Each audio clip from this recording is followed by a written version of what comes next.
네, 바이든 미국 대통령의 순방이 끝나자마자 북한이 미사일을 발사했습니다. 윤석열 대통령이 주재한 국가안전 보장회의가 열렸고 중대한 도발, 강력 규탄한다는 강한 메시지가 나왔습니다. 자, 북한의 속내 그리고 우리 정부 대응 방안까지 잠시 뒤에 신범철 국방부 차관에게 직접 들어보겠습니다. 일주일 남은 지방선거, 여야 지도부가 모두 격전지로 총출동한 가운데 민주당에서는 박지원 위원장의 대국민 사과를 두고 파열음이 계속되고 있습니다. 지방선거 주요 격전지 판세 점검하는 YTN 기획 시리즈, 오늘은 전남으로 가봅니다. 수요일 더 뉴스, 오늘의 주요 뉴스부터 정리해드립니다. 북한이 오늘 아침 탄도미사일 3발을 동해상으로 발사했습니다. 우리 군은 이 가운데 한 발이 지난 3월 한 차례 발사에 실패했던 신형 대륙간 탄도미사일 화성 17형인 것으로 보고 있습니다. 윤석열 대통령은 국가안전보장회의를 직접 주재하고 북한의 미사일 발사를 중대한 도발로 규정하고 강력 규탄했습니다. 우리 군과 미군은 각각 지대지 미사일을 발사하는 등 4년 10개월 만에 북한의 무력 도발에 공동 대응에 나섰습니다. 6일 지방선거가 일주일 앞으로 다가온 가운데 여야 지도부는 격전지로 총출동해 표심 잡기에 총력을 기울이고 있습니다. 이런 가운데 민주당 지도부 내부에서는 박지원 위원장의 대국민 사과를 두고 갈등이 확산하는 모습입니다. YTN이 지방선거를 앞두고 전수조사한 결과 지방의회에서 추진됐던 의원 징계 10건 가운데 3건은 무산된 것으로 파악됐습니다. 징계가 무산된 안건 중에는 성비위나 음주운전 등도 다수 포함돼 지방의회의 제 식구 감싸기가 심각한 것으로 나타났습니다. 경유값이 사상 처음으로 리터당 2,000원을 넘어섰습니다. 유가 고공행진이 계속되면서 국내 휘발유와 경유 소비량이 크게 줄어든 것으로 나타났습니다. 미국 텍사스주 초등학교에서 총격 사건이 발생해 학생과 교사를 포함해 20명 넘는 사망자가 발생했습니다. 현장에서 숨진 범인은 10대 고등학생으로 확인돼 충격을 주고 있습니다. 네, 북한이 오늘 대륙간 탄도미사일 ICBM을 포함해서 탄도미사일 3발을 발사했습니다. 우리 군은 동해상으로 지대지 미사일을 발사하며 즉각 대응에 나섰습니다. 취재기자 연결합니다. 한연희 기자. 네, 국방부입니다. 네, 자, 바이든 미국 대통령의 순방이 끝나자마자 북한이 ICBM을 발사했군요. 네, 합동参謀본부는 오늘 새벽 북한이 동해상으로 미상의 탄도미사일을 잇따라 발사했다고 밝혔습니다. 오전 6시와 6시 37분, 6시 42분에 각각 한 발씩 모두 3발이 평양 순안 일대에서 발사된 것으로 포착됐는데요. 첫 번째 탄도미사일은 비행거리가 약 360km, 고도는 약 540km로 대륙간 탄도미사일 ICBM으로 추정되는데 정확한 재원은 분석해야겠지만 화성 17형일 가능성이 큰 것으로 보고 있습니다. 두 번째와 세 번째 탄도미사일은 단거리 탄도미사일 SRBM으로 추정되는데 두 번째 탄도미사일은 고도 약 20km에서 소실됐다 이렇게 설명했습니다. 실패 가능성이 있어 보입니다. 또 세 번째 탄도미사일은 비행거리가 약 760km, 고도는 약 60km로 탐지됐는데 북한판 이스칸데르일 가능성이 있어 보입니다. 미국을 겨냥한 ICBM과 한국을 상대로 한 이 단거리 탄도미사일을 섞어서 발사하면서 미사일 다종화를 과시했다는 분석인데요. 북한이 이렇게 서로 다른 종류의 탄도미사일을 몰아치기식으로 발사한 것은 이례적이라는 분석입니다. 바이든 대통령의 최근 순방에서 한미가 확장 억지력 강화와 연합훈련 확대 등 이 강력한 대북 경고 메시지를 낸 데 대한 반발 성격도 담겨 있는 것으로 보입니다. 네, 우리 군도 즉각적인 대응에 나섰죠. 네, 합참은 북한의 탄도미사일 도발에 대응해서 엘리펀트 워크와 한미 연합 지대지 미사일 사격을 시행했다고 밝혔습니다. 한미 미사일 부대가 한국군의 현무2와 미군의 에이테킴스를 각 한 발씩 동해상으로 연합 지대지 미사일 실사격을 실시했습니다. 북한의 추가 도발을 억제하기 위해서 연합전력의 신속한 타격 능력을 직접 보여줬다는 건데요. 북한의 전략적 도발에 대한 한미 군 당국의 공동 대응은 2017년 7월 이후 4년 10개월 만입니다. 이와 별도로 우리 공군의 F-15K 30여 대의 전투기가 무장을 장착한 채로 활주로에 전개해서 지상 활주를 하는 엘리펀트 워크 훈련도 실시됐습니다. 군은 이미 어제 오전에 북한의 탄도미사일 도발 징후를 사전에 포착하고 실제 발사에 대비해서 훈련을 진행했다고 설명했는데요. 그러면서 우리 군의 무력 시위는 북한의 ICBM 발사 등 어떤 도발에도 단호히 대응하겠다는 의지와 우리 군의 압도적인 전력으로 이 도발 원점을 정밀 타격할 수 있는 능력과 태세를 갖추고 있다는 것을 보여줬다. 이렇게 의미를 부여했습니다. 또 우리 군은 북한의 추가 도발에 대비해서 관련 동향을 추적 감시하면서 앞으로 압도적인 승리를 보장할 수 있는 만반의 대비 태세를 유지하고 있다고 강조했습니다. 지금까지 국방부에서 YTN 한현입니다. 네, 윤석열 대통령도 취임 후 처음으로 국가안전보장회의 NSC를 직접 주재해 북한의 미사일 동향과 대비 태세를 보고받았습니다. 네, 윤 대통령은 지난 한미 정상회담 때 합의한 확장 억제 실행력과 한미연합 방위태세 강화 등 실질적 조치를 이행하라고 주문했습니다. 취재기자 연결합니다. 조은지 기자. 네, 용산 대통령실입니다. 네, 자, 윤석열 대통령이 NSC를 주재하는 건 지난 10일 취임 이후 처음인데요. 자, 오늘 어떤 메시지들이 나왔습니까? 네, 북한에 대한 강력한 규탄과 군사적 압박이 동시에 나왔습니다. 이곳 용산 대통령실에서 윤석열 대통령은 오늘 오전 7시 35분부터 8시 38분까지 1시간 3분 동안 NSC를 직접 주재했습니다. 대통령실은 북한이 대륙간 탄도미사일 ICBM급과 단거리 미사일을 섞어서 발사한 것으로 파악하고 정확한 재원과 순서, 시간 등을 분석하고 있습니다. 한미 정상회담 나흘 만의 시위이자 올해 들어 17번째 무력 도발에 윤 대통령은 한미 정상 간 합의된 확장 억제 실행력과 한미 연합방위태세 강화 등 실질적 조치를 이행하라고 지시했습니다. 앞서 한미 공동성명에 핵미사일 등 모든 범주의 역량을 활용한 확장 억지력 제고 방안을 명시한 만큼 미국의 전략 자산 전개 여부와 그 방안도 언급된 것으로 보입니다. 윤석열 대통령은 또 국제사회와 긴밀히 협력해 국제사회의 대북 제재를 철저히 이행하라고 강조했습니다. 별도로 정부 성명도 냈습니다. 북한의 오늘 발사는 유엔 안보리 결의를 정면으로 위반한 불법 행위이자 한반도와 국제사회의 평화를 위협하는 중대한 도발이라면서 강력히 규탄한다고 밝혔고요. 이런 북한의 도발이 지속된다면 한미연합 억지력으로 귀결될 수밖에 없고 북한의 국제적 고립을 자초할 거라고 경고했습니다. 정부는 북한의 어떠한 도발에도 강력하고 효과적으로 대응할 수 있는 상시 대비 태세를 갖추고 있으며 굳건한 한미동맹을 바탕으로 대한민국의 안보와 국민의 안전을 지키는 실질적 조치를 취해 나갈 것이다. 네, 오늘 NSC 회의에는 김성한 국가안보실장과 김태효 1차장, 신인호 2차장, 외교부 박진, 통일부 권영세, 국방부 이종섭 장관 등이 참석했습니다. 네, 미사일 발사 시점도 묘한 상황인데 미국 바이든 대통령이 한국과 일본 순방 마치고 미국으로 출발한 직후에 도발이 이루어졌습니다. 대통령실도 시점에 주목하고 있다고요. 네, 대통령실은 전략적 함의가 있다 이렇게 표현을 했습니다. 지난 정상회담 기간 한미 동맹을 강화하고 여러 성과를 낸 바이든 대통령이 미국으로 출발하고 채 도착하기도 전에 미사일을 쏜 건 북한이 보내는 신호나 메시지로 생각한다고 대통령실 관계자는 밝혔습니다. 북핵 대응 수단으로 처음 핵을 명문화하는 등 북한 도발에 대한 원칙적 대응을 천명한 것에 대한 북한의 응답이라는 취지입니다. 김성한 국가안보실장은 오전에 제이크 설리번 미국 국가안보 보좌관과 유선으로 협의했고요. 북한의 탄도미사일 발사가 안보리 결의 정면 위반이자 한반도와 국제평화를 위협하는 중대한 도발이라는 데 인식을 같이 했다고 대통령실은 전했습니다. 또 굳건한 한미연합 방위태세를 바탕으로 강력하고 효과적인 대응 방안을 계속 긴밀히 조율하기로 했다고 설명했습니다. 외교부 박진 장관도 토니 블링컨 미 국무장관과 긴급 통화를 하고 한미 공조를 통한 강력 대응과 확장 억제 강화를 위한 외교적 노력을 기울이기로 뜻을 모았다고 밝혔습니다. 이번 ICBM 발사에 대한 국제사회의 강력하고 단호한 대응을 주도해 나가야 할 것입니다. 북한이 이렇게 명백하게 안보리 결의를 계속 위반하는 상황에서 안보리가 더 이상 단호한 대응을 주저해서는 안 된다고 생각합니다. 네, 대통령실은 하지만 인도적 지원은 별개라면서 북한 주민을 위해 코로나19 백신을 지원하겠다는 정부 입장에는 변함이 없다. 당연히 문을 열어놓고 기다리겠다고 강조했습니다. 지금까지 용산 대통령실에서 YTN 조은지입니다. 네, 6일 지방선거가 일주일 앞으로 다가온 오늘 여야 지도부는 격전지로 총출동해서 표심 잡기에 나섰습니다.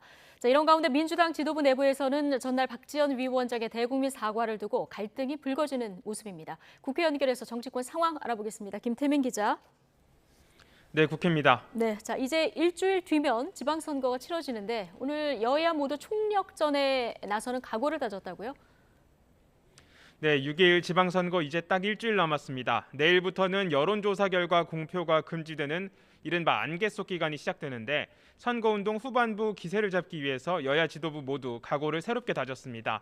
국민의힘 권성동 원내대표는 방심은 금물이라며 마지막까지 최선을 다해야 한다고 강조했는데요. 권 원내대표의 말 들어보겠습니다. 6일 지방선거가 일주일밖에 남지 않았습니다. 각종 여론조사에서 긍정적인 수치가 나오고 있습니다. 그러나 선거 결과에 대한 낙관은 절대 금물입니다. 더불어민주당 박홍근 원내대표는 다수 의석을 차지한 원내 1당으로서 지역 공약을 해결할 민주당을 선택해달라고 호소했습니다. 이어서 들어보겠습니다. 민주당은 기나긴 코로나 협곡에서 국민을 도우며 함께 건너왔습니다. 이제 국민께서 더 나은 인물과 미래를 투표로 선택하실 때입니다. 민주당 지도부는 오늘 상대적 열세로 꼽히는 강원 지역과 최대 승부처인 경기 지역을 각각 찾아 지역 유세에 힘을 보탰습니다. 모레부터는 이틀간 지방선거 사전투표가 시작되는 만큼 여야는 핵심 지지층을 향해 투표 독려에 나설 전망입니다. 네, 민주당 지도부 내에서 갈등 조짐이 지금 심상치 않은데 어떤 부분이 가장 문제입니까? 네, 민주당 지도부 내부에서는 어제 박지원 공동상임선대위원장이 발표한 대국민 사과를 두고 파열음이 계속되고 있습니다. 선거를 앞둔 예민한 상황에서 당 지도부와 상의 없는 독자 행동을 삼가야 한다는 지적이 잇따른 건데요. 앞서 박 위원장의 반성과 쇄신 메시지를 개인 의견으로 일축했던 윤호중 위원장은 오늘 아침 출근길에서도 불편한 심경을 감추지 않았습니다. 함께 들어보겠습니다. 그것도 뭐 각자의 의견이고 저는 뭐 당을 대표하는 입장이니까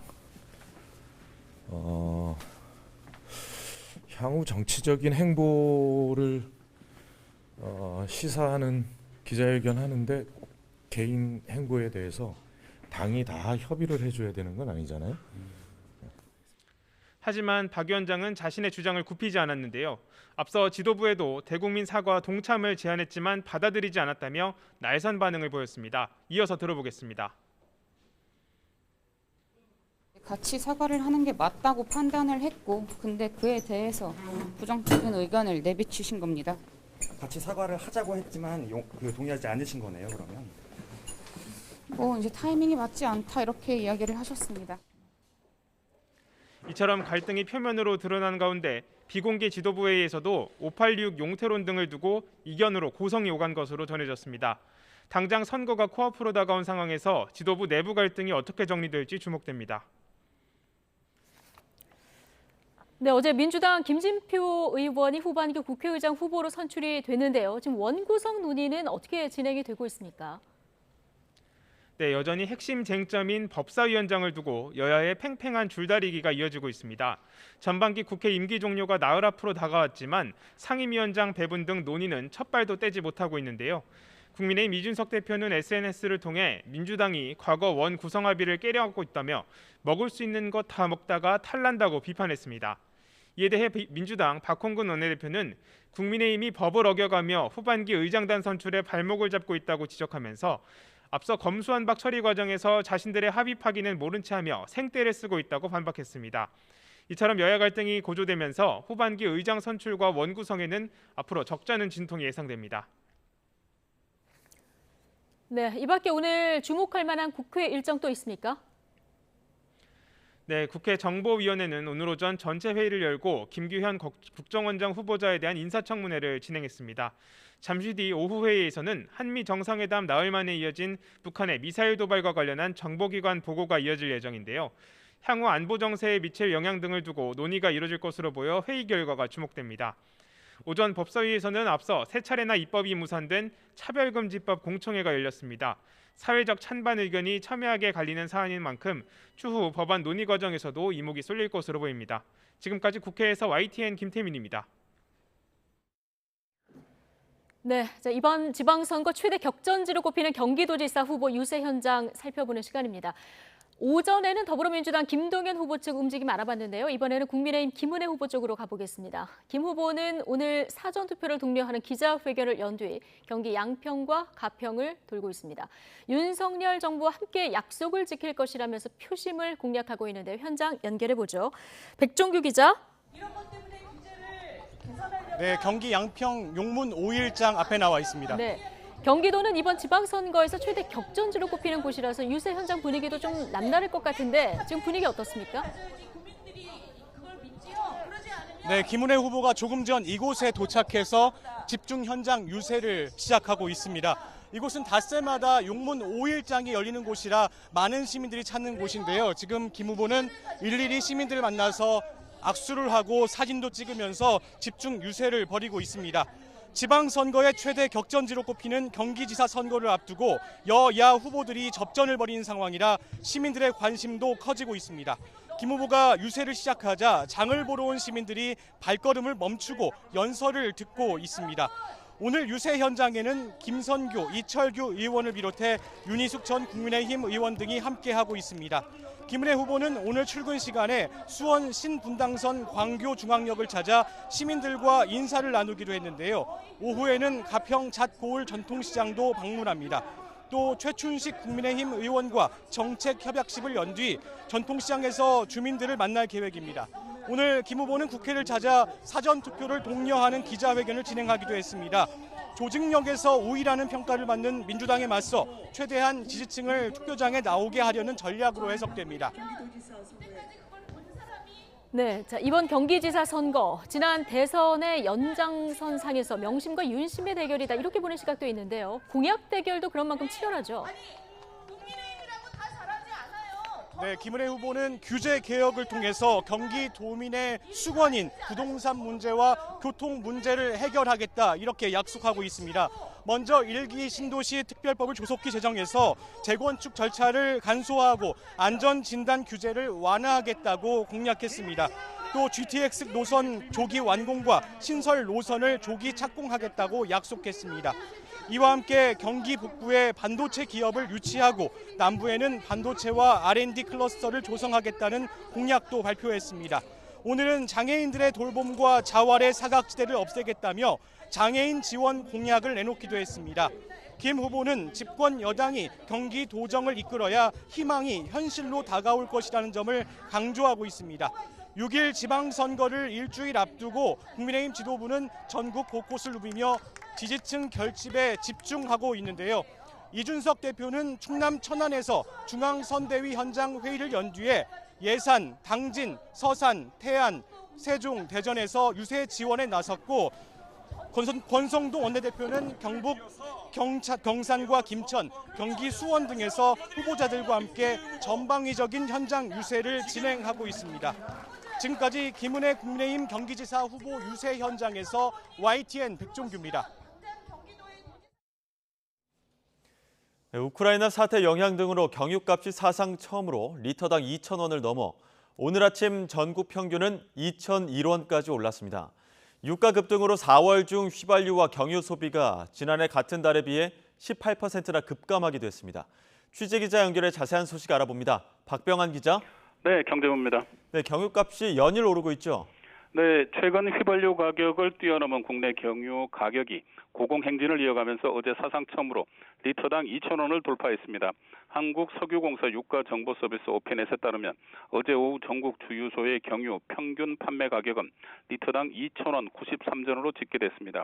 오늘 오전엔 2,001원 28전까지 올랐습니다. 경유 가격은 유럽을 중심으로 한 세계적인 재고 부족과 우크라이나 사태로 촉발된 석유 제품 수급난으로 급등세를 보여왔습니다. 오늘 오전 휘발유 가격은 리터당 평균 1,996원 07전입니다. 경유 가격은 지난 11일 휘발유 가격을 넘어섰는데 경유값이 휘발유값보다 비싸게 된 건 지난 2008년 6월 이후 14년 만입니다. 유가 상승에 따라 지난달 국내 휘발유와 경유의 소비량은 전달보다 5.8% 감소했고 지난해 4월에 비해서는 18.3%나 급감했습니다. 다만 국내 경유 가격 상승세는 조만간 하락세로 전환될 것으로 보입니다. 대한석유협회 관계자는 최근 2주간 국제 가격이 내려가 조만간 국내 경유 가격도 국제 가격이 반영돼 하락세로 전환될 것으로 전망했습니다. 지금까지 경제부에서 전해드렸습니다. 네, 경유값뿐만 아니라 밀가루, 식용유에 이어 채소값도 오르고 있습니다. 도매 가격이 올라 상인들도 힘들지만 소비자 부담이 늘까 쉽게 가격을 올리지 못하고 있다는데요. 자세한 이야기 현장에 나가 있는 취재기자 통해 들어보겠습니다. 김철희 기자. 네, 서울 통인시장에 나와 있습니다. 네, 최근에 채소값 상승세가 만만치 않은데 현장 분위기는 좀 어떻습니까? 네, 저희가 어제 무료 급식소에서 채소값이 50% 이상 올랐다는 이야기 전해드렸었는데요. 실제 유통 현장을 돌아보니 채소값이 크게 올랐다는 이야기를 쉽게 들을 수가 있었습니다. 특히 무나, 배추, 양배추처럼 소비자들이 많이 찾는 채소들의 가격이 많이 올랐는데요. 마트 관계자는 도매 가격은 크게 올랐지만 소비자 가격까지 올릴 순 없어 고민이란 이야기도 들려주었습니다. 관계자 이야기 직접 들어보시겠습니다. 가격은 높아졌는데 소비자들이 부담스러워서 저희도 아무래도 가격을 많이 높게 책정을 못해서 팔고 있습니다. 저도 주부 입장이기 때문에 아무래도 비싸면은 또 손이 안 가게 되니까 다른 가게에서는 지난해 12포기에 10,000원 정도던 싼 배추 도매 가격이 지금은 24,000원으로 2배가 뛰었다는 이야기도 들을 수 있었는데요. 실제 농산물 유통정보에 공개된 자료를 보면 어제 기준 양배추 한 포기 가격은 4,900원대였습니다. 1년 전 이맘때 3,100원대에 불과했던 것과 비교하면 50% 넘게 오른 겁니다. 양배추뿐 아니라 배추와 시금치, 상추 할 것 없이 밥상에 오르는 채소 가격은 모두 상승 곡선을 그리고 있습니다. 이렇게 채소값이 고공행진을 하는 이유로는 때이른 고온으로 인한 작황 부진, 그리고 비료값 급등이 꼽힙니다. 가격이 오르고 있는 건 채소만이 아닌데요. 지난달과 비교해 돼지고기 목살과 삼겹살도 20% 정도 올랐습니다.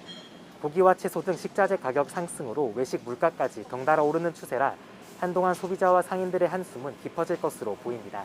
지금까지 서울 통인시장에서 YTN 김철입니다.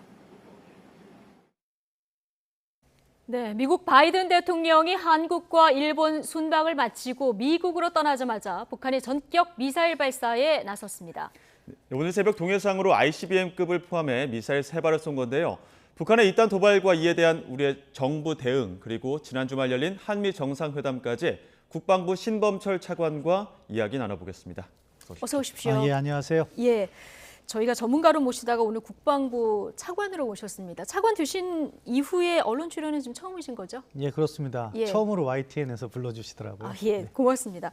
근데 차관님 출연 약속을 잡고 났는데요. 오늘 북한이 ICBM을 발사했습니다. 이게 예상됐던 일이라고 보면 될까요? 사실 한미 정상회담 이전부터 북한이 ICBM 도발 징후가 보였기 때문에 이미 뭐 국회 정보위에서도 이야기가 된 바 있고요. 예. 그렇기 때문에 우리 군이 철저히 대비 태세를 유지하는 가운데 파악을 한 것으로 알고 있습니다. 예, 언제든지 발사해도 이상한 일이 아니다 이런 메시지가 계속 나왔었는데, 자 구체적인 재원이 나왔는지도 궁금한데 일단 첫 번째 미사일은 지금 화성 17형으로 지금 추정이 된다 이런 분석이 나왔어요. 어떻게 네, 보면 일단 될까요? 뭐 고도가 한 360km 그리고 고도가 540km 그리고 비행거리가 360km 정도 나오는데 과거 북한이 신형 화성 17형 그것을 발사할 때와 유사하기 때문에 그것으로 추정하고 있는 상황이고요. 예. 그다음 2발 더 쏜 거는 단거리 미사일로 파악되고 있는데 네. 뭐 북한의 입장에서는 한미 정상회담이라는 것을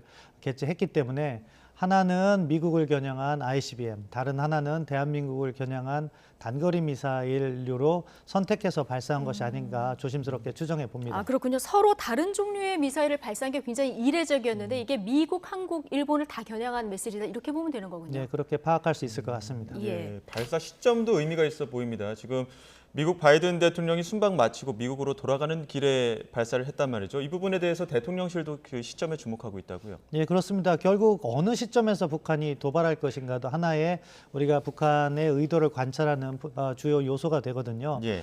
그런데 북한이 바이든 대통령이 한국과 일본에 있을 때 도발은 하지 못하고 결국 돌아간 다음에 한다는 것은 북한 나름대로도 계산을 한 결과가 아닐까 싶습니다. 이 발사 준비를 모두 마치고 방한 당일 중에 본래는 이제 발사할 가능성이 있다 이런 이야기가 나오지 않았습니까?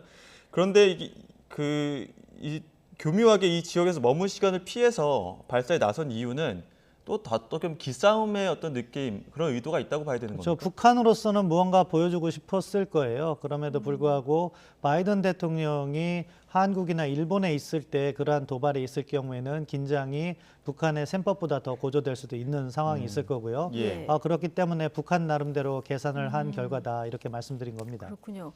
오늘 대통령실에서도 발사 시점에 전략적인 함의가 크다 이런 얘기를 해서 북한이 좀 어떤 신호를 보낸 건가 굉장히 궁금한데 이 부분 좀 들어볼 수 있을까요? 뭐 몇 가지 의도가 있을 것 같아요. 예. 기본적으로 한미 정상회담에 대한 불만 표시를 하고 싶었을 수도 있고요. 다른 한편으로는 북한이 사실은 작년 1월 8차 당대회 이후부터 꾸준히 핵능력 강화를 갖다가 추진해 오고 있기 때문에 자기들의 핵능력 강화 프로그램도 실험해보고 싶었을 테고 그러한 여러 가지 요인들이 복합적으로 담겨 있다 그렇게 평가하고 있습니다. 예, 올해 들어 벌써 17번째인데 이렇게 예년에 비해서 이례적으로 많이 미사일을 시험 발사하는 이유는 또 어디에 있을까요? 그 부분이 이제 작년 1월 제가 말씀드린 당대에서 김정은 국무위원장이 핵능력을 강화하겠다면서 몇 가지 요소들을 이야기한 바 있어요. 거기에는 대륙간 탄도미사일 그리고 잠수함 발사 탄도미사일, 극초음속 미사일 뭐 여러 가지 종류를 이야기했기 때문에 그것을 갖다가 일관되게 개발하고 있는 그런 모습을 보이고 있다. 예. 그러한 북한의 위협을 우리가 정확하게 인식하고 문제에 대응해 나가야 된다고 봅니다. 예. 지금 새 정부 들어서 북한의 도발에 대한 대응이 좀 달라지고 있는데요. 일단 규탄 메시지가 강력해졌고요. 그리고 바로 군사적인 압박도 지금 진행이 되고 있어요. 뭐 저희는 북한의 도발에 대해서 적절하고 응당한 조치를 하고 있다 이렇게 평가합니다. 기본적으로 북한의 그 미사일 실험은 국제 평화와 안정을 해친다고 유엔 안전보장이사의 결의에서 분명하게 담고 있는 부분이거든요. 예. 그러한 도발이 있기 때문에 우리는 우리의 안보를 튼튼히 하는 그런 관점에서 어떠한 억제력을 우리가 가지고 있다 그런 부분을 조금씩 보여드리면서 국민들을 안심시키고 또 북한의 도발 의지를 억제하는 그러한 방향으로 잡고 있고 구체적인 행동으로 하나씩 보여주면서 이행하고 있다 그렇게 말씀드릴 수 있겠습니다. 예, 오늘 그 윤석열 대통령 취임 후 처음으로 또 NSC 회의 주재하고 미사일 발사 강력히 규탄하기도 했습니다. 그리고 이 한미 정상회담 관련해서도 그 공동 성명에 관련된 내용들이 있지 않습니까? 명확하게 어떤 대응책을 하겠다라는 부분들도 있는데 이 부분에 대해서는 좀 추가 설명을 해주시죠. 결국 북한이 도발하면 우리 군 차원에서는 대비태세를 강화하고 군사 역량을 강화하는 부분이 있고 한미 동맹 차원에서는 연합 대비태세를 강화하면서 미국이 제공하기로 한 확장 억제의 신뢰성을 높이는 그러한 노력을 하는 거죠. 그래서 이번에 한미 정상회담에서도 확장 억제 부분이 상당히 강조되었다 이렇게 말씀드릴 수 있겠습니다. 이런 한미 정상회담에서 나온 여러 가지 메시지 때문에 북한이 오늘 좀 도발을 감행했다 이렇게 볼 여지가 충분히 있는 거죠. 저는 그건 인과관계가 바뀌었다고 생각해요. 인과관계가 바뀐 겁니까? 북한은 자기의 프로그램에 의해서 핵능력을 강화하고 있고 그러한 도발에 대해서 우리는 어떻게 대한민국의 안보를 튼튼히 할 것인가 그런 부분과 관련해서 한미 간에 어떠한 공조를 할 것인가 대응해 나가는 거라고 보고요. 그렇기 때문에 뭐 강대강이다 이런 표현도 사실은 너무 단순한 프레임이라고 봅니다.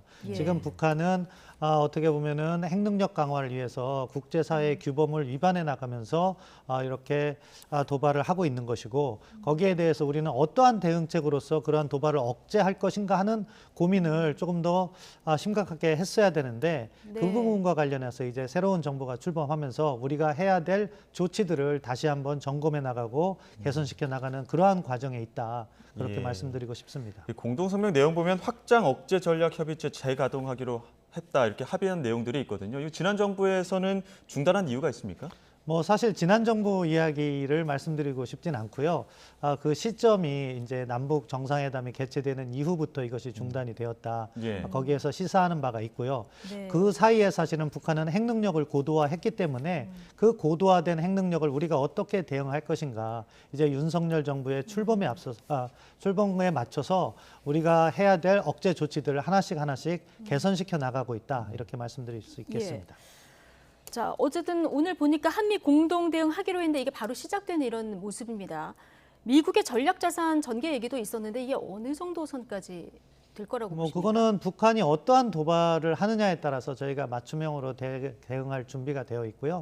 오늘은 저희가 파악하기로는 한미가 단거리 지대지 미사일을 이렇게 발사함으로써 그런 대응 의지를 보였다 이렇게 말씀드리고 싶습니다. 북한이 아직 공식 반응은 없는데 어떤 반응을 예상하십니까? 북한은 아마 이르면 내일이라도 노동신문에 자신들의 ICBM 발사라든가 그런 발사를 정당화하는 여러 가지 이유를 댈 수 있을 거예요. 핵능력으로 갈 수도 있고 또는 인공위성 발사체다 이렇게 설명도 할 수 있을 텐데 그러한 것들을 보도할 수 있겠지만 그 본질은 무엇이냐? 일관되게 핵능력을 강화하고 있는 것이고 그러한 북한의 강화되는 핵능력에 대해서 우리는 어떠한 조치로서 우리의 안보를 튼튼히 하고 국민들을 안심시킬 수 있을 것인가 그러한 부분에 있어서 말이 아니라 실질적인 조치를 하나씩 준비해 나가는 것이 필요하다고 생각합니다. 어쨌든 북한의 도발은 좀 예정된 시간표대로 쭉 간다 이렇게 보면 될 것 같고요. 우리 정부는 이제 강하게 대응하겠다 이런 입장인데 관련해서 북한이 한미연합훈련 굉장히 꺼려하는데 이 부분도 이제 강화하기로 했고 협의체를 이제 만들기로 했다 이런 내용이 있지 않았습니까? 이 협의체는 어떤 협의체라고 보면 될까요? 먼저 강하게 대응한다는 말씀을 다시 한번 제가 강조하고 싶은데요. 강하게 대응하는 것이 아니라 실제하는 위협에 대해서 우리가 어떻게 조치할 것인가가 필요하다는 부분이고요. 그리고 한미연합군사훈련이라든가 이런 것을 어떻게 코로나 이유도 있고 다른 이유로 해서 제대로 훈련이 이루어지지 않은 부분인데 이것을 갖다가 한미 간에는 새로운 협의체를 만들기보다는 과거 통합방위 협의체나 SCM과 같은 연례안보협의회 이런 것들을 통해서 그것을 발전시켜 나간다 하는 그런 계획에 있습니다. 애초에 한미 정상회담 간에는 ICBM 발사할 것이다라는 관측들도 있긴 했었는데 그 이전에는 북한이 핵실험할 가능성까지도 어느 정도 이야기가 나오긴 했었거든요. 이 부분에 대한 전망은 어떻게 보십니까? 핵실험 역시 북한 김정은 위원장의 결심이 있으면 언제든지 가능한 상황이라고 보고 있기 때문에요. 계속해서 거기에 대비해 나가는 우리가 준비를 해야 된다고 보고요. 그것에 상응하는 또 억제력을 어떻게 갖추고 또 국민들께 무엇을 보여드림으로써 안심을 시켜드릴 수 있을지도 꾸준히 한미가 같이 고민해 나가고 있다. 그렇게 말씀드릴 수 있겠습니다. 한미 정상회담 이후에 이제 북한의 반응도 중요하지만 중국이 어떤 반응을 보이느냐 이 부분도 굉장히 중요한데 어떻게 중국의 반응이 앞으로 계속될까요? 한중 관계는 그런 것 같아요. 이익이 공유되는 부분이 있고 약간 다른 부분이 존재한다. 근데 이 문제를 풀어감에 있어서 가장 중요한 것은 한중이 상호 존중의 자세가 필요하다는 거고요. 지금 연합군사훈련 같은 경우에는 사실은 북한의 위협에 대해서 우리가 방어적인 조치로서 훈련을 하는 건데 그런 부분에 대해서 지나치게 과도한 반응을 보이는 것은 상호 존중의 원칙에 바람직하지 않다고 생각합니다. 물론 다른 각도에서 중국과 관계 개선할 수 있는 여러 가지 옵션들을 가지고 또 외교적인 노력을 감행해야겠지만 시도해야겠지만 기본적으로 한중 관계가 보다 정상화될 수 있는 상호 존중의 관계를 만들어가야 되고 그 부분은 우리가 중국을 설득해야 하는 또 다른 과제가 있다 이렇게 말씀드리겠습니다. 그럼 중국을 설득할 만한 또 다른 과제 전략적인 방법은 좀 어떤 걸 생각하고 사실 있습니까? 외교적으로도 지금 한중 간에는 많이 관련돼 있잖아요. 경제적 예. 협력도 있고 그런 부분과 관련해서 우리가 또 중국과 대화하면서 우리의 이야기를 또 전달하고 중국의 이야기를 듣고 하면서 우리가 하나씩 풀어가야 되지 어떠한 한 원칙 하나만 가지고 이 문제가 풀리진 않는다. 그렇게 예. 말씀드리겠습니다. 한미 정상회담 끝난 이후에 국방부 장관이 그 사드 정상화하겠다 이런 또 내용도 발표를 했습니다. 이 부분과 관련해서 사드 정상화가 어떤 중국의 반발을 사지 않을까 이런 우려들도 나오는데 이 부분에 대한 대책도 따로 마련돼 있습니다. 그것도 마찬가지라고 생각합니다. 사실 사드와 관련해서 북한의 핵위협이 존재했기 때문에 우리가 방어적인 목적으로 사드를 배치했는데 지난 5년간 기지가 정상적으로 운영되지 못하고 그렇기 때문에 그것을 정상화하는 과정이거든요. 그러한 이슈에 대해서 중국이 부당한 간섭을 한다면 그 부당한 간섭 자체가 잘못돼 있고 그 부분을 우리가 또 중국에게 이야기하면서 풀어야지 중국과 아까 말씀드린 것처럼 우리가 다른 이해가 있는 부분에 있어서 중국의 우려만을 걱정해서 우리가 해야 될 정당한 조치를 못한다면 그것도 국가안보에는 바람직하지 못하다. 그렇기 때문에 어느 획일된 기준보다는요. 네. 이 문제를 전반적으로 그 상호 존중이라는 원칙에서 풀어나가는 그런 접근을 우리가 일관되게 유지하는 것이 필요하다고 생각합니다. 예. 바이든 대통령이 한국을 떠나는 날 북한 김정은 위원장에게 전할 말 없냐 이 질문에 헬로 피어리어드 이렇게 짧게 대답하지 않았습니까? 이거 들으시면서 어떤 생각하셨습니까? 바이든 대통령의 의중을 제가 예단할 수는 없지만 이 헬로라는 의미에서는 미국이 사실은 북한에게 대화를 제의해 놓고 있거든요. 네. 그런 대화, 조건 없는 대화에 응해라 하는 메시지를 담으면서 구체적인 설명을 하지 않았다는 점은 네. 지금 북한이 도발이 예상되는 상황이기 때문에 그러한 엄중함도 바이든 대통령께서 염두에 두고 짧은 헬로라는 한마디를 하고 가신 게 아닐까.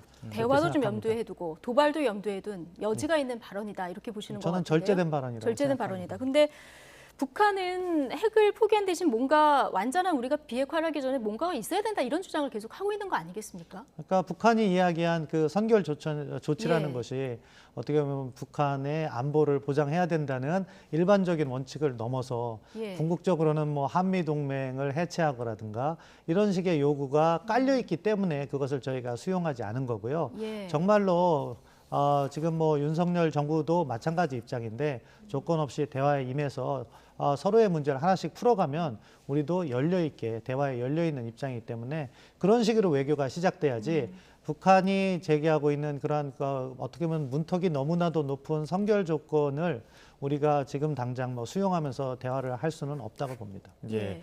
윤석열 대통령 단행한 첫 대장 인사 관련해서도 좀 여쭙겠습니다. 육사 42기 출신 김승겸 전 현 연합부 사령관이 합참의장에 처음으로 발탁이 됐습니다. 9년 만에 육사 출신 합참의장인데 이 부분 어떻게 보셨습니까? 뭐 9년 만에 육사 출신이다 그런 게 저는 어떤 의미가 있는지 모르겠어요.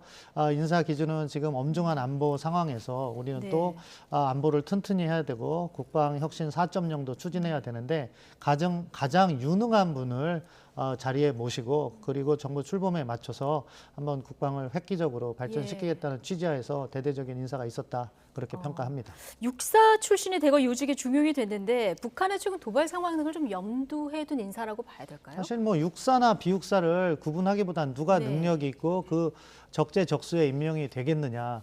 지금 예. 화면에 나오는데요. 김승겸 대장 같은 경우에는 연합사 부사령관까지 했고 그래서 작전 부분에서 상당히 뛰어난 역량을 보였습니다. 육군 참모차장도 예. 하셨고요.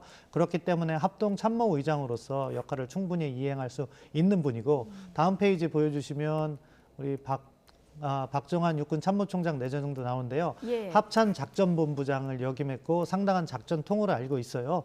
그렇기 때문에 그러한 유능한 인재를 갖다가 등용하자 하는 취지에서 이루어졌지. 후작사령관, 과거에는 이군작전사령관이라고 했는데 그분 같은 경우에는 또 학군 출신입니다. 그렇기 예. 때문에 육사 출신만 한 것이 아니고 이렇게 서로 배려도 있었다. 그리고 가장 유능한 사람이 누군가를 중심으로 인사를 했다고 평가하고 싶습니다. 예, 능력 위주의 인선이다. 자, 이런 말씀이신데 예.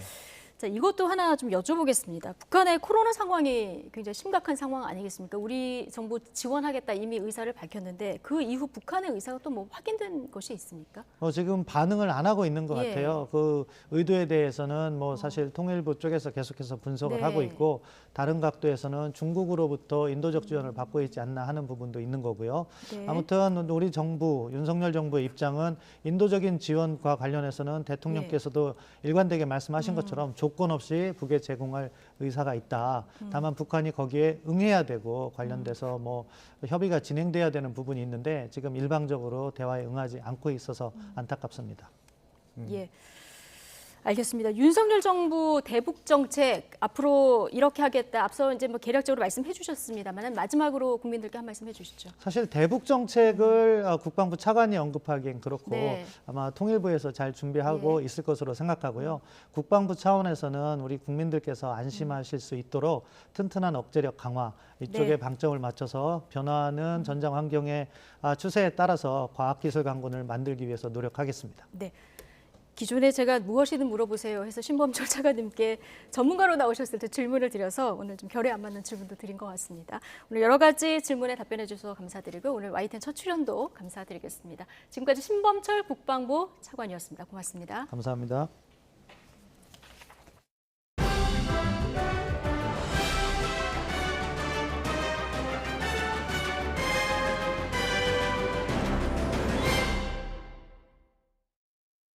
네, 지방선거 격전지를 돌아보는 YTN 기획 시리즈. 오늘은 전남으로 가보겠습니다. 전라남도지사 선거는 줄곧 민주당이 강세를 보였던 지역인데요.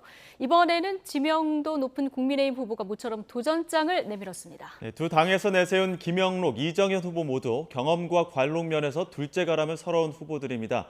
전남도청 앞에 나가 있는 취재기자 연결해 보겠습니다. 나현우, 오선열 기자. 네. 자, 전남도지사 자리를 향한 표밭갈이 지금 어떻게 진행되고 있습니까? 네, 지금 저희가 나와 있는 곳은 전남도청 앞입니다. 광주광역시에 있던 도청이 지난 2005년에 이곳 전남 무안 남학신도시로 옮겨왔는데요.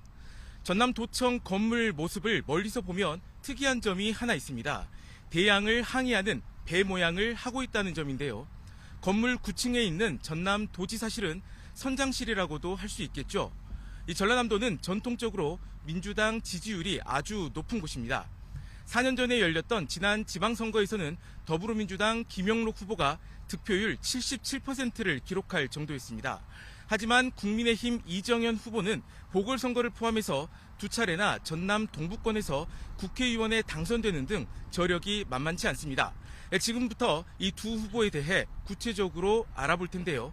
오선열 기자와 제가 각각 김영록 후보와 이정현 후보의 포부와 공약 등을 설명해 드리도록 하겠습니다. 먼저 이 두 후보가 걸어온 길부터 확인해 보도록 하겠습니다. 오 기자, 이 김영록 후보는 자신의 여러 정치 경험을 강조하면서 이 3통을 내세우고 있다고요? 네, 그렇습니다. 3통이라는 게 중앙행정과 지방행정 그리고 국회까지 두루 통했던 사람이란 뜻입니다. 전남 완도에 있는 섬마을 출신인데요. 어릴 적부터 육지의 청관산을 보며 큰 꿈을 키웠다고 합니다. 행정고시 출신이고 관선으로 강진군수와 완도군수 그리고 목포 부시장과 전남 행정부지사를 거쳤습니다. 지난 2008년 18대 국회의원 선거에서 무소속으로 출마해 당선된 뒤 재선까지 성공했습니다. 이후 문재인 정부에서 초대 농림축산식품부 장관을 맡기도 했고요. 지난 2018년엔 전남도지사로 출마해 당선됐습니다. 그런데 국민의힘 이정현 후보도 김 후보와 마찬가지로 전남 시골 출신이라고요? 네, 그렇습니다. 이정현 후보도 전남 곡성군 목사동면에 있는 시골 마을에서 태어났습니다. 이 10여 가구가 사는 산골 마을에서 어린 시절을 보낸 것으로 알려졌는데요. 초등학교 때 합동 유세를 보면서 국회의원을 꿈꿔왔고 오랜 기간 준비해왔다고 밝힌 바 있습니다. 성장에서는 말단 당직자와 국회의원 보좌관으로 정치권에 첫 발을 들여놓게 됩니다. 하지만 90년대 이후 광주에서 이 시의회 의원이나 국회의원 선거에 출마했지만 번번이 낙선했는데요. 이후 한나라당 박근혜 대표와 인연을 맺게 되면서 중앙정치 무대에 떠오르게 됩니다. 2008년 18대 총선 당시에 비례대표로 국회에 입성했고요. 19대 총선에서는 광주 서구 을 선거구에 출마해서 무려 39.7% 득표율을 얻으며 총선 스타로 이름을 널리 알렸습니다. 박근혜 정부 시절에는 정무수석과 홍보수석을 맡았고 이후 전남 순천에서 2차례 국회의원 선거에 당선되는 이변을 만들기도 했습니다.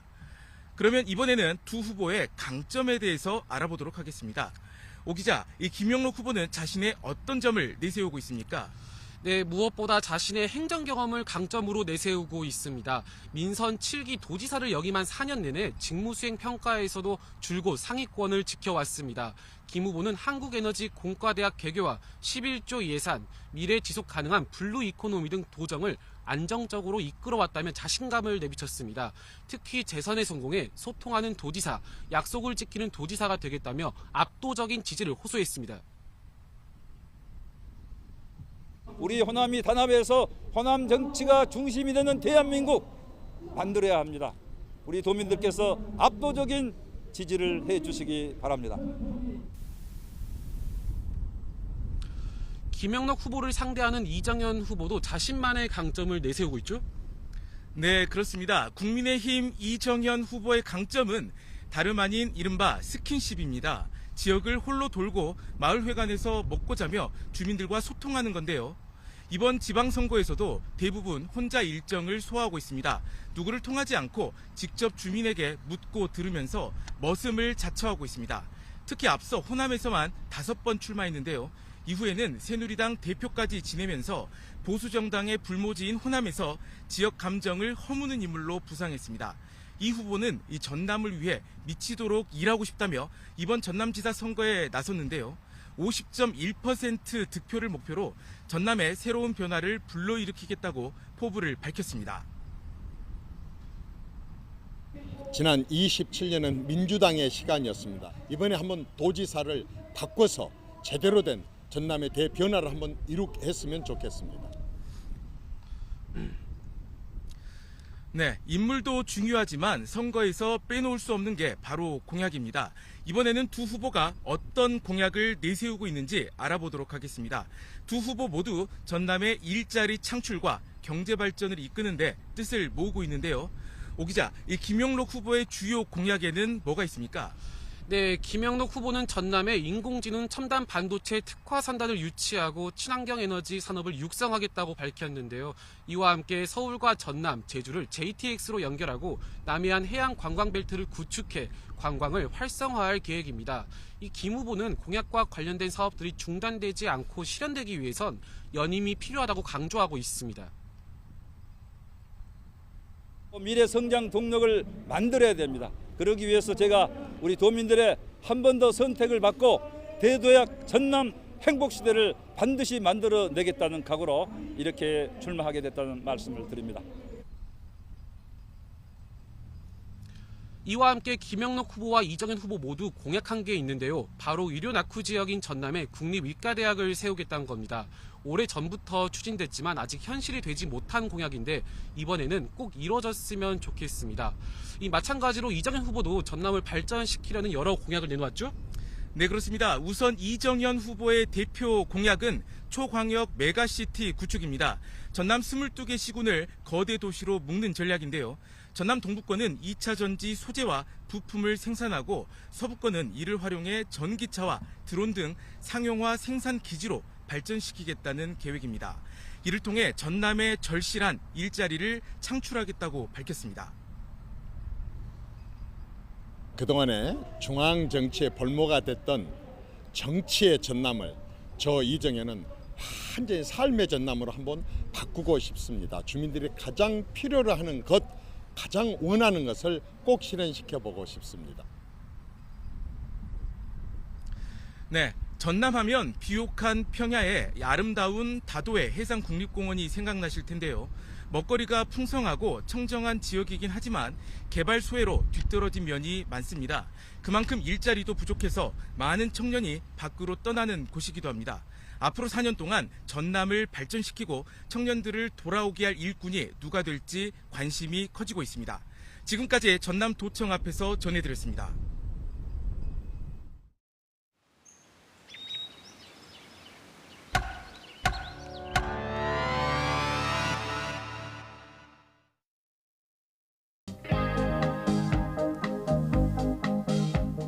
30년 만에 부활된 지방자치제의 기초의회 의원 선거가 3월 26일 실시됐습니다. 해당 시, 군, 구의 행정 업무를 감시하고 견제하는 기능을 수행하게 됩니다. 지방자치란 가정마다 나름대로.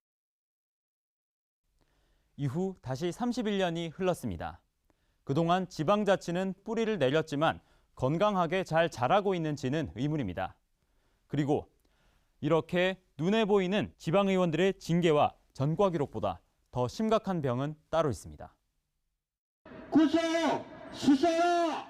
수사라! 수사라! 성상납력을 한데도 아직까지 그것이 잘한 것이냐 자리를 지키고 있습니다. 정말로 개탄스럽습니다.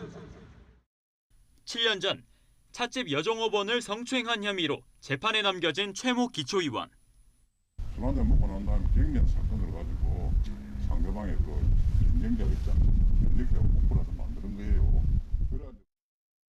재판부는 벌금형과 성폭력 치료 프로그램 수강 명령을 선고했습니다. 군의회 윤리위원회는 제명을 결정했고 의결을 위해 본회의가 열렸습니다. 제적 의원 11명 가운데 징계 당사자를 뺀 나머지 10명 전원 참석. 이 가운데 제명에 표를 던진 의원은 절반도 안 됐습니다. 지금 무소속 현직 의원인 그는 오는 8회 선거에서 5선에 도전합니다. 이번엔 정당 공천까지 받았습니다.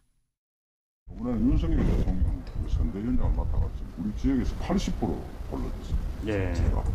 그런데 그런 공을 받아가지고 이번에 이제 국회의원님이 당 심사위원들이 배를 해서 제가 공천을. 성비위 사건을 저질러 놓고 징계받지 않은 사례는 또 있습니다. 동료 여성 의원을 성추행해 법원에서 실형을 받아도 성추행 이후 돈으로 무마하려 한 정황이 드러나도 동료 의원들은 눈을 감았습니다.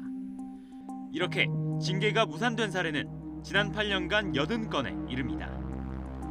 이해충돌 논란에 휘말려도 겸직 위반에 걸려도 김영란법을 위반해도 징계를 피해갔습니다.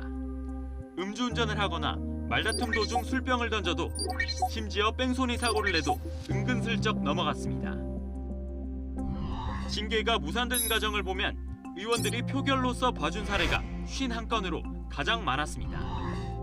여러 이유로 결론을 내지 않은 경우가 뒤를 이었습니다.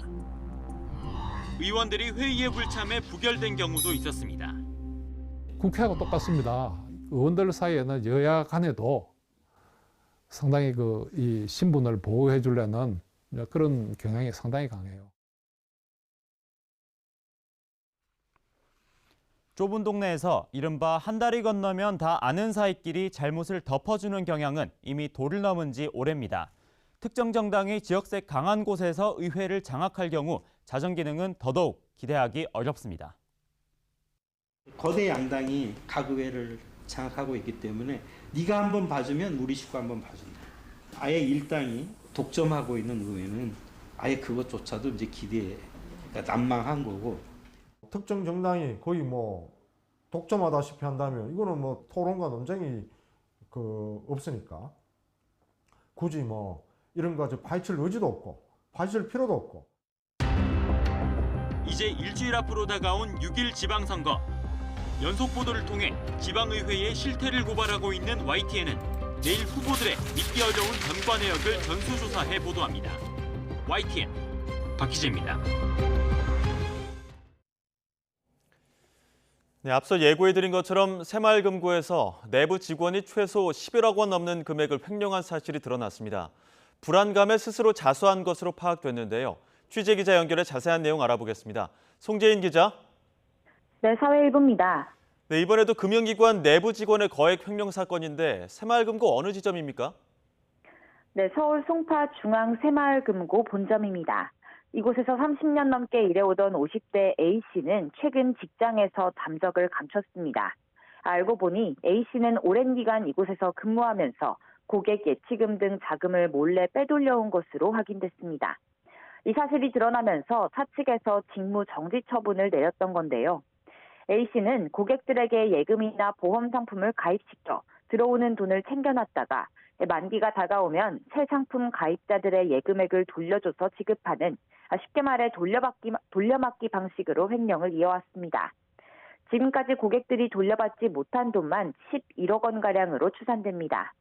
한번 빼돌렸다가 다시 돌려놓더라도 횡령에 해당하기 때문에 이를 감안하면 A씨가 수십 년 동안 빼돌린 회사 자금은 11억 원이 넘을 수밖에 없습니다. 경찰은 3배가량, 그러니까 30억 원은 될 거라고 추정하고 있는데 피해자 수가 얼마나 되는지조차 당장은 쉽게 집계하기는 어려운 상황입니다. 특이한 건 이렇게 틈틈이 회사 자금을 챙겨 자신의 생활비로 써오던 A씨가 스스로 경찰서를 찾아 자신의 횡령 사실을 자수했다는 겁니다. 경찰은 A씨가 더 이상 돌려막기 수법으로 임기응변이 어려워졌다고 판단한 것도 있겠지만 무엇보다 최근 금융기관이나 사기업 내부 횡령자들이 줄줄이 수사기관에 붙잡히면서 자신도 압박감을 느껴 자백했다는 취지로 진술했다고 설명했습니다. 실제 올해 들어서만 오스템 임플란트부터 우리은행, 최근 아모레퍼시픽까지 내부 직원이 수억 원을 횡령하는 사례가 잇따랐죠. 자신도 이렇게 붙잡힐까 봐 두려워서 지난달 말 자수에 나선 A씨는 경찰 조사에서 20년 이상 일해온 상급자 B씨와 함께 횡령에 가담했다고 진술했습니다. 네, 서민금융기관인 새마을금고에서도 거액의 횡령 사건이 발생한 만큼 파장이 클 것 같은데요. 새마을금고 측은 이런 사실 전혀 몰랐던 겁니까? 네, 그렇습니다. 수십 년에 걸쳐 최소 11억 원, 추정컨대 그보다 더 많은 내부 자금이 사라질 동안 새마을금고 측은 이 사실을 모르고 있던 것으로 확인됐습니다. YTN 취재진이 해당 지점에 가서 입장을 묻자 중앙회에서 감사를 나왔다고 밝힌 관계자는 사실관계를 확인하고 있다며 말을 아꼈습니다. 금융당국의 직접적인 통제를 받지 않는 제2금융권 기관이라 공식 감사에서 소외돼 있고 새마을금고 중앙회에서 2년에 한 번 일종의 내부 감사를 진행하는 게 대부분이었던 만큼 포착되지 않았던 것 같다는 게 경찰의 설명입니다.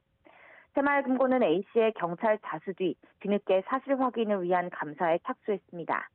전문가들은 금융기관 내부라 해도 내부 통제 시스템이 허술하다 보니 횡령이 발각될 가능성이 낮다는 판단이 작용한 걸로 보인다고 분석했습니다. 금융기관 내 내부 통제와 감시 체계가 또 한 번 허점을 드러내면서 소비자들의 불안도 한층 더 커지고 있습니다. 지금까지 사회 일부에서 YTN 송재인입니다. 인터넷으로 본인의 시험 답안지를 확인할 수 있는 학교 웹사이트에서 다른 학생 답안지까지 볼 수 있는 허점이 발견됐습니다. 충남 아산의 한 고등학교에서 일어난 일인데요. 해당 학교는 지난해에도 3학년 학생들 성적과 수시 지망학교 파일이 유출돼 물의를 빚었던 곳입니다. 제보는 Y, 양동훈 기자입니다. 충남 아산시의 한 고등학교입니다. 이 학교는 OMR 카드를 모두 스캔해 서버에 올려둔 뒤 학생들이 직접 확인하고 성적 이의 제기를 할 수 있도록 웹사이트를 만들어놨습니다. 당연히 본인 답안지만 확인할 수 있어야 하는데 다른 학생 답안지까지 볼 수 있는 보안 허점이 보고됐습니다. 인터넷 주소에 들어가는 숫자에 학년과 반, 번호 등이 드러나서 숫자 정보만 바꿔 입력하면 다른 학년, 과거 시험 답안지까지 볼 수 있었던 겁니다. 답안지 보안 문제가 불거지자 학교 측은 지난 11일 해당 사이트의 외부 접속을 차단했습니다. 접속 차단이 사전에 공지되지 않아 학생들은 접속 불가 사태에 혼란을 겪었는데 문제는 마무리되지 않았습니다. 학생들은 이의제기 사이트 접속이 막혀 있을 때도 다른 친구들의 답안지는 계속 볼 수 있었다고 말했습니다. 기자가 취재를 진행하면서 이틀간 직접 확인했을 때도 학생들의 답안지를 쉽게 볼 수 있었습니다. 학교 측은 관리 차원에서 서버를 다시 잠깐 열어둔 상황이었으며 이미 이의 제기 기간이 끝난 후여서 접속하는 학생이 있을 줄 몰랐다고 해명했습니다. 해당 학교는 지난해에도 학생들 성적과 수시 지망 학교가 담긴 파일이 통째로 유출되는 일이 발생해 사과문을 발표하기도 했습니다. 이렇게 학생 성적 관련 유출 문제가 반복되는 이유가 뭘까? 인권 전문가는 어른들이 성적이라는 개인정보의 민감성에 대해 심각하게 고민하지 않기 때문이라고 지적했습니다. 학생과 교사가 더 압박을 받고 덜 중요하게 생각하고 이런 차이가 좀 있는 것 같거든요. 이걸 좀 중요하게 더 다뤄야겠다라고 하는 인식이 조금 더 필요하겠다. 이게. 학교 측은 지금은 서버를 폐쇄했으며 답안지를 확인할 수 없도록 조치했다고 밝혔습니다. 또 기존 답안지 확인 사이트를 완전히 폐쇄하고 이의제기 프로그램 자체를 바꾸는 등 재발 방지 대책을 마련하겠다고 설명했습니다. YTN 양동훈입니다. 가격 폭락 사태를 맞은 코인 루나 테라 발행업체 대표 집에 찾아가 초인종을 누르고 달아난 남성이 검찰에 넘겨졌습니다. 서울 성동경찰서는 지난 20일 인터넷에서 코인 전문 방송을 하는 BJ 김모 씨를 주거 침입 혐의로 검찰에 송치했습니다. 김 씨는 지난 12일 오후 6시쯤 권도형 대표가 사는 아파트 공용 현관을 무단으로 침입해 현관 초인종을 누르고 권 대표가 있는지 확인한 혐의를 받습니다. 대한항공은 다음 달 3일부터 진에어가 운항 중인 김포에서 사천, 김포 여수, 김포 포항, 제주에서 대구 등 국내 4개 노선을 공동 운항한다고 밝혔습니다. 공동 운항은 상대 항공사의 일정 좌석을 자사 편명으로 판매해 운항편 확대 효과를 거두는 제휴 형태입니다. 이번 공동 운항은 대한항공이 코로나19 사태 이후 운항을 중단한 국내 지방 노선에서 시행하는 것입니다. 세계 각국에서 확산하고 있는 원숭이 두창 바이러스의 국내 유입을 막기 위한 관리가 강화되고 국내 검사 체계도 확대됩니다.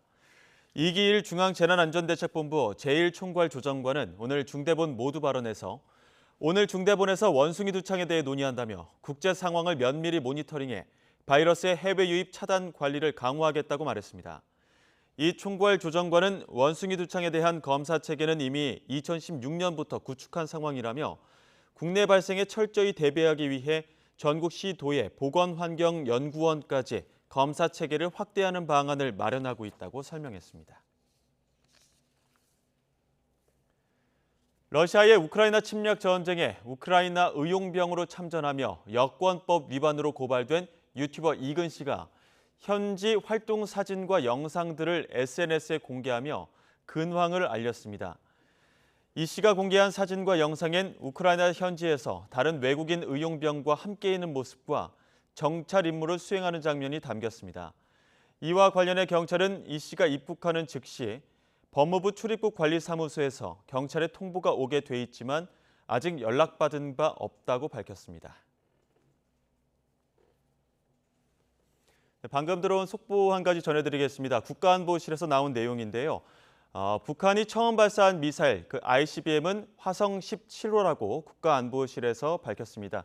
앞서 전해드리면서도 북한이 오늘 3차례 발사를 했고 ICBM이라는 관측을 합참에서도 했습니다. 이 부분과 관련해서 국가안보실이 북한이 처음 발사한 3발 중에 처음 발사한 미사일이 ICBM 화성 17호라고 밝혔습니다. 그리고 이후에 SLBM 단거리 탄도미사일 2발을 발사했고 북한은 새 정부 안보 대비 태세를 시험하려는 의도를 포함하고 있다. 이런 내용도 국가안보실에서 밝혔는데요. 더욱 자세한 내용은 이어지는 뉴스에서 다시 한번 전해드리도록 하겠습니다. 다음 소식입니다. 미국 텍사스의 한 초등학교에서 총기 난사 사건이 발생해 학생 19명과 교사를 비롯한 어른 2명 등 최소 21명이 숨지는 참사가 발생했습니다. 총격범은 18살 남성으로 현장에서 경찰총에 맞아 숨졌습니다. 이동원 기자의 보도입니다. 현지 시각 24일 낮 11시 반쯤 미국 텍사스주 유벨디의 한 초등학교에서 총기 난사 사건이 발생했습니다. 총격 직후 무정한 경찰이 긴급 출동해 학교를 폐쇄하고 총격범에 대응했습니다. 범인은 부근에 사는 살바도르 라모스라는 이름의 18세 남성으로 확인됐습니다. 학교까지 차를 타고 온 범인은 소총과 권총을 들고 학교로 난입했습니다. 권총을 마구 쐈고 소총 또한 사용한 것으로 보이지만 조사 중입니다. 대낮에 초등학교에서 벌어진 총기 난사로 학생과 교사 등 20여 명이 숨졌습니다. And at this point, the investigation is leading to tell us that the suspect did act alone during this heinous crime. 부상자도 다수 발생해 주변 병원 2곳으로 긴급 이송돼 치료를 받고 있고 일부는 중태인 것으로 전해졌습니다. 범인은 경찰과 대치하며 총격을 벌이다 경찰의 대응 사격에 맞아 숨졌습니다. 이 과정에서 경찰 2명이 총에 맞았지만 크게 다치지는 않은 것으로 전해졌습니다. 범행 동기 등 자세한 내용은 아직 전해지지 않았습니다. 피해 학생의 가족들이 충격에 휩싸인 가운데 주정부는 총격 사건 직후 유벨디의 모든 학교를 폐쇄했습니다. YTN 이동원입니다. 사흘째 때이른 더위가 이어지는 가운데 밤부터는 더위를 식혀주는 비가 내릴 것으로 보입니다. 내일부터는 더위가 잠시 주춤할 전망인데요. 자세한 날씨 기상캐스터 연결해 알아보겠습니다. 윤수빈 캐스터. 네, 윤수빈입니다. 네, 자, 때이른 더위 오늘도 이어지고 있는데요. 서울 현재 기온은 얼마나 올라 있는 겁니까? 네, 오늘도 때이른 더위가 이어지고 있습니다. 현재 서울 기온은 26.7도로 예년 기온을 2도가량 웃돌고 있고요. 특히 경북 지역은 33도 안팎의 한여름 더위가 기승을 부리고 있습니다. 낮 동안 기온이 크게 오르면 대기가 불안정해지는데요. 이로 인해 오후 한때 우박을 동반한 요란한 소나기가 내리는 곳도 있을 것으로 보입니다. 주의해 주시기 바랍니다. 더위를 식혀줄 본격적인 비는 늦은 밤부터 시작될 것으로 보입니다. 중부지방을 시작으로 모레 새벽까지 곳곳에 5에서 20mm의 비가 산발적으로 이어지겠고요. 밤사이 찬 공기가 남하하면서 일부 지역에서는 천둥과 번개를 동반하거나 우박이 떨어지는 곳도 있겠습니다. 내일 아침 기온은 오늘보다 1에서 3도가량 낮겠습니다. 서울 14도, 대전 15도, 부산은 18도가 예상됩니다. 낮 기온도 오늘보다 3에서 5도가량 낮아지면서 때이른 더위가 주춤하겠습니다. 내일 낮 기온 서울 24도, 대전과 광주 26도, 대구는 28도가 예상됩니다. 하지만 다가오는 주말에는 다시 예년 기온을 웃도는 초여름 더위가 찾아오겠고요. 일요일부터 월요일 사이에는 제주도와 남해안 지역에 비가 내릴 전망입니다. 요즘 일교차가 15도 안팎으로 크게 벌어지고 있습니다. 들쑥날쑥한 기온 변화에 감기 걸리지 않도록 건강관리 잘해주시기 바랍니다. 지금까지 YTN 윤수빈입니다. 네, 윤석열 정부가 인사검증 기능을 법무부로 이관하는 관련 명령 개정안을 입법 예고했는데요. 상황 법무 분야 야당 비판이 거센 상황입니다. 네, 법사위원장을 사수하기 위한 여야 도돌이표 공방은 또 시작됐는데 잠시 뒤 전국 대담에서 다뤄보겠습니다. 더 뉴스 2부로 돌아오겠습니다.